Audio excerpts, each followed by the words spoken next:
Osteoarthritis, ये जी। होता क्या है? इसमें अक्सर पेशेंट्स को स्वेलिंग होती है, स्टिफनेस हो जाती है, बहुत ज़्यादा पेन होती है। इनफैक्ट कि पेशेंट ना ईज़िली प्लेन सरफेस पे चल सकता है और ना ही सीढ़ियों पे वो चढ़ सकता है। अच्छा, अच्छा। हेल्दी डाइट से और आपकी अच्छी एक्सरसाइज़ेज़ या कुछ मेडिकेशंस की वज़ह से भी ये ठीक हो जाती है। हम लोग जो देसी लोग हैं, बस वो पैनाडोल की गोली पे लगे रहते हैं, कहीं भी दर्द हुई पैनाडोल खा लो एक। किसी एक घुटने में दर्द निकल आया या कमर में दर्द निकल आया, हुँ। तो पहला स्टेप क्या होना चाहिए? अपनी पैनाडोल छोड़ के हमेशा डॉक्टर को पहले कंसल्ट हुँ। करें, क्योंकि घुटने की दर्द किसी भी वजह से हो सकती है। मे बी आपका घुटने में कोई इंजरी हो। सब पेशेंट्स, इवन फीमेल पेशेंट को ये रिकमेंड करती हूँ कि आफ्टर 25 या 30 जो है वो मल्टीविटामिन्स लाजमी लें। मल्टीविटामिन्स बहुत ज़रूरी हैं।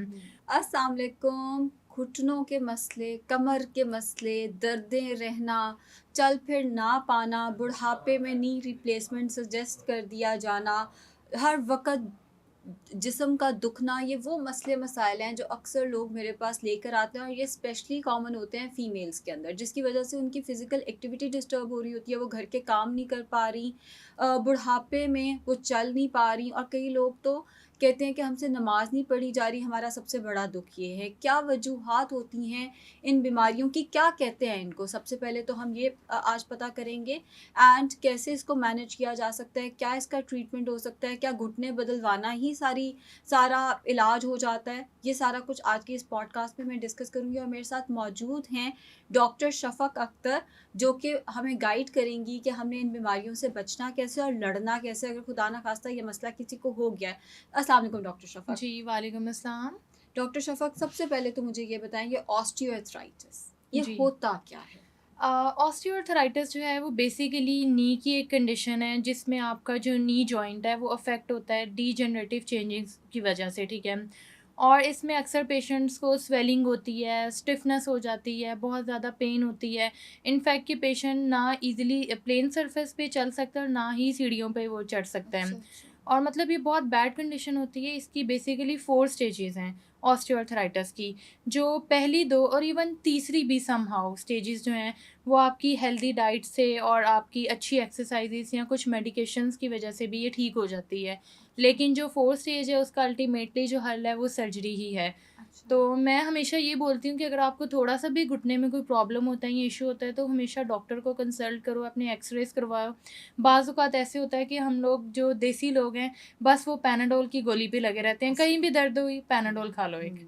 या तो हमें एक वो ब्रेक्सिन का पता चल गया है कि ब्रेक्सिन या वो डेंज़न डीएस, जी, ये जी। सारे पेशेंट्स खुद ही शुरू करके आ जी, जाते हैं। पेशेंट्स आजकल अपने डॉक्टर्स खुद बने हुए हैं। जब उनका कंडीशन बहुत ज़्यादा वर्स हो जाती है, फिर वो मेरे पास आते हैं। मेरे पास मोस्टली पेशेंट्स ऐसे आते हैं जो कि मुझसे साल 2 साल पहले मैसेज करके पूछते हैं, डॉक्टर साहिबा घुटने में दर्द। मैंने बोलती हूँ आओ मेरे पास ट्रीटमेंट करवाओ, 2-3 सालों बाद आते हैं, जब तक उनकी कंडीशन स्टेज 3-4 पे आ जाती है।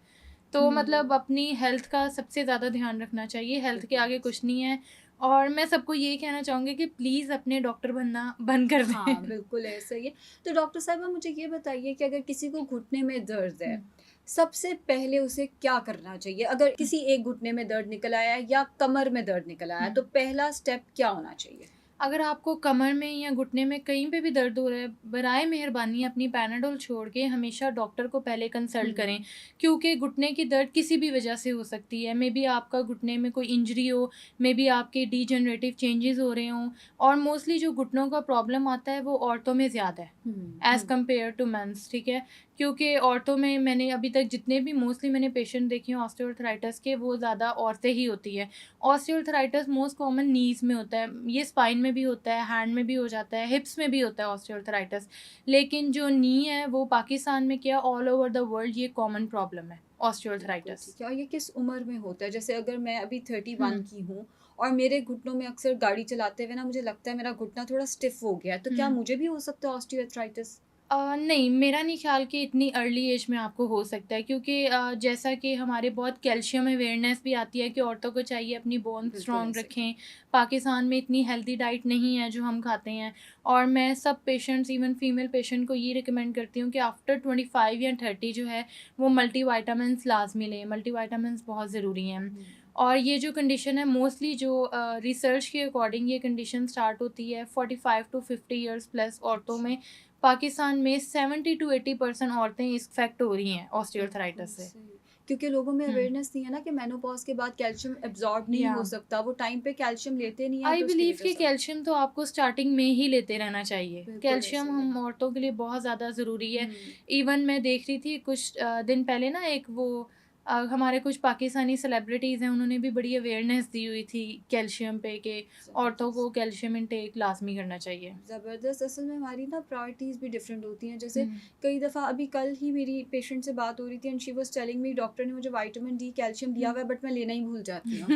सो वो हमारी वो जो चीज़ हुँ, होती है ना, अपना काम हुँ। हमें याद रहता है बट अपनी हेल्थ हमें भूल जाती है। एग्ज़ैक्टली। हम फैमिली को पहले रखते हैं जो कि हुँ, अच्छी बात है, बट कहीं न कहीं हम अपने आप को, ख़वातीन हुँ। अपने आप को ना ज़रा साइड पे ही रख नेग्लेक्ट देती कर हैं। देती हैं और जो मोस्ट इम्पॉर्टेंट ये भी ओबेसिटी मोटापा। अच्छा।